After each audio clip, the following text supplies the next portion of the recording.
नमस्कार। अब मैं आपको पाकिस्तान की मिस इन्फॉर्मेशन कैंपेन के बारे में अवगत कराऊंगी। पहला, पाकिस्तान ने यह क्लेम किया कि उसने अपने JF-17 से हमारे S-400 व ब्रह्मोस मिसाइल बेस को नुकसान पहुंचाया, जो कि बिल्कुल गलत है।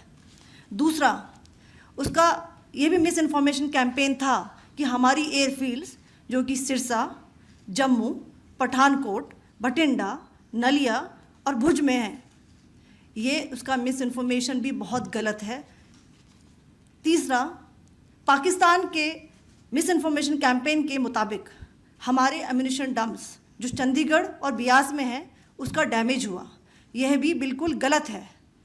हमने आपको मॉर्निंग ब्रीफिंग में बताया था विथ फैक्ट्स एंड फिगर के साथ कि ये सारी चीज़ें बिल्कुल सही सलामत हैं। अब मैं आपको बताना चाहती हूँ कि पाकिस्तान के एक प्रेस कॉन्फ्रेंस में ये बात की गई थी कि उनके सीनियर मिलिट्री ऑफिसर्स जो कि पूरी तरह से ये भ्रामक हैं और तथ्यों से दूर हैं कि पाकिस्तान की ओर से ये झूठा आरोप भी लगाया जा रहा है कि भारतीय सेना ने मस्जिदों को नुकसान पहुंचाया। मैं इससे बिल्कुल स्पष्ट करना चाहती हूं कि India is a secular nation और हमारी सेना भारत के कॉन्स्टिट्यूशनल वैल्यूज़ की एक बहुत प्यारी झलक है। इंडियन आर्म फोर्सेस ने पाकिस्तान को बहुत भारी नुकसान पहुंचाया, उनके मिलिट्री इंफ्रास्ट्रक्चर्स को, चाहे वो लैंड एसेट्स हों या फिर उनके एयर एसेट्स।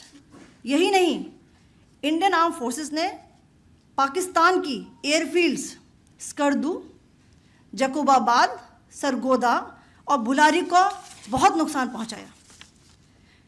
इसके अलावा पाकिस्तान के air defence system, radar system, उनको भी एयर स्पेस में अनटेनेबल किया। यह भी बताना चाहती हूँ कि लाइन ऑफ कंट्रोल के पास पाकिस्तान के command and control logistic installations और उनके मिलिट्री इंफ्रास्ट्रक्चर्स, मिलिट्री पर्सनल्स का इतना भारी नुकसान हुआ कि पाकिस्तान की ऑफेंसिव व डिफेंसिव कैपेबिलिटी को नष्ट कर दिया गया। अंत में मैं फिर से ये बात दोहराना चाहूँगी, इंडियन आर्म फोर्सेस पूरी तरह से तैयार है, सतर्क है और भारत की संप्रभुता और अखंडता की रक्षा के लिए पूरी तरह से कमिटेड है। धन्यवाद। जय हिंद।